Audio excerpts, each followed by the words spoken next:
வணக்கம். இந்த வீடியோவில் சற்று முன் 25% DA 40% HRA உயர்வு சார்ந்து அரசு ஊழியர்களுக்கு 4 ஹாப்பி நியூஸ் குறித்து விவரங்களை பார்க்கலாம். இந்த வீடியோவை தொடர்ந்து பார்க்குறதுக்கு முன்னாடி நம்ம சேனலை இதுவரைக்கும் சப்ஸ்கிரைப் பண்ணாதவங்க இந்த வீடியோக்கு கீழே இருக்க ரெட் கலர் சப்ஸ்கிரைப் பட்டன் அழுத்தி சப்ஸ்கிரைப் பண்ணிக்கோங்க. 2026ஆம் ஆண்டில் அரசு ஊழியர்களுக்கு மெகா சம்பள உயர்வு வருமா என்ற கேள்வி பெரும் விவாதமாக மாறியுள்ளது. குறிப்பாக NCJCM முன்வைத்த கோரிக்கைகள் காரணமாக 8வது ஊதியக்குழு மீது எதிர்பார்ப்புகள் அதிகரித்துள்ளன.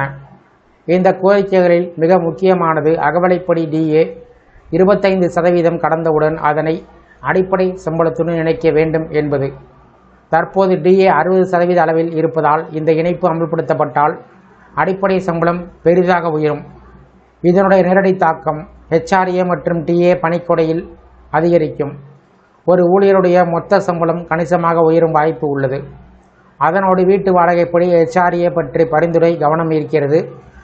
நகரங்களை XYZ என பிரித்து X நகரங்களில் 40%, Y நகரங்களில் 35%, Z நகரங்களில் 30% வரை HRA வழங்க வேண்டும் என்று கூறப்பட்டுள்ளது. இதுவே நடைமுறைக்கு வந்தால் பெருநகரத்தில் பணிபுரியக்கூடிய ஊழியருக்கு மாதாந்திர வருமானத்தில் பெரிய உயர்வு ஏற்படும். இதற்கு கூடுதலாக போக்குவரத்து படி TA, தினசரி பயணப்படி மற்றும் மருத்துவ சார்ந்த படிகள் 3 மடங்கு உயர்த்தப்பட வேண்டும் என்றும் வலியுறுத்தப்பட்டுள்ளது. இவை அனைத்தும் சேர்த்து பார்த்தால் ஊழியர்களுடைய கைக்கு வரக்கூடிய நிகரத் தொகை கணிசமாக அதிகரிக்கும். மேலும் விலைவாசி உயர்வை கணக்கிடக்கூடிய முறையில் மாற்றம் கூறப்பட்டுள்ளது. தற்போது 12 மாத சராசரி அடிப்படையாக கொண்டு பணவீக்கம் கணக்கிடப்படுகிற நிலையில் அதனை 6 மாத சராசரியாக மாற்ற வேண்டும் என்று முன்மொழியப்பட்டுள்ளது. இதனால் விலைவாசி உயர்வுக்கு வேகமாக பதிலளிக்கும் வகையில் சம்பள திருத்தங்கள் ஏற்பட முடியும். அதே நேரத்தில் அரசு நிர்ணயம் செய்யும் விலையை விட சந்தையில் உள்ள உண்மையான விலை அடிப்படையாக கொண்டு ஊதியம் நிர்ணயிக்க வேண்டும் என்பது ஊழியருடைய முக்கிய கோரிக்கை. இந்த மாற்றங்கள் அனைத்தும் அமலுக்கு வந்தால் அதனுடைய தாக்கம் பணிக்கொடை மற்றும் ஓய்வூதியத்தில் தெளிவாக பிரதிபலிக்கும். DA அடிப்படை சம்பளத்துடன் இணைக்கப்பட்டால் ஓய்வூதிய கணக்கீடு உயர்ந்த அடிப்படையில் செய்யப்படும். இதனால் ஓய்வு பெற்றவர்களுக்கு கூடுதல் பலன்கள் கிடைக்கும். மேலும் 8வது ஊதியக்குழுவில் குறைந்தபட்ச அடிப்படை சம்பளம் ரூபாய் 69,000 வரை நிர்ணயம் செய்யப்படலாம் என்ற மதிப்பீடு பேசப்படுகிறது.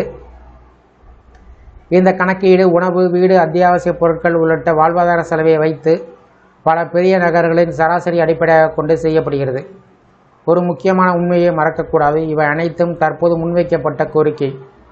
இறுதி முடிவை மத்திய அரசு ஊதியக்குழுவின் பரிந்துரையை பார்த்து எடுக்கும். கடந்த 7வது ஊதியக்குழு அனுபவத்தை பார்த்தால் ஊழியர் சங்கங்கள் கோரிய அளவிற்கு முழுமையாக கோரிக்கைகள் ஏற்கப்படாமல் குறைவான அளவில் மட்டுமே ஒப்புதல் கிடைத்தது. அதன்படி இந்த முறையும் மாற்றங்கள் எவ்வாறு அமையும் என்பது உறுதியாக சொல்ல முடியாது. 8வது ஊதியக்குழு தனது அறிக்கையை 2027ஆம் ஆண்டு மே மாதத்திற்குள் சமர்ப்பிக்கலாம் என்றும் அதற்கு பின்பு 3 முதல் 6 மாதங்களுக்குள் அமல்படுத்தப்படலாம் என்று எதிர்பார்க்கப்படுகிறது. எல்லாம் திட்டமிடப்படி சென்றால் புதிய சம்பள அமைப்பின் பலன்கள் 2027ஆம் ஆண்டின் 2ஆம் பாதியிலிருந்து ஊழியர்கள் உணர ஆரம்பிக்கலாம். இதனால் 2026இல் தொடங்கிய எதிர்பார்ப்பு 2027ஆம் ஆண்டு நிஜமாக மாறுமா என்பதை அனைவரும் ஆவலுடன் கவனித்து வருகிறார்கள். இந்த வீடியோ குறித்த உங்களுடைய கருத்துக்களை கமெண்ட் செக்ஷனில் கமெண்ட் பண்ணுங்கள். இந்த வீடியோ பிடிச்சிருந்தா வீடியோக்கு ஒரு லைக் பண்ணுங்கள். இந்த வீடியோவை உங்களுடைய நண்பர்கள் மற்றும் உறவினர்களுக்கும் ஷேர் பண்ணுங்கள். நன்றி.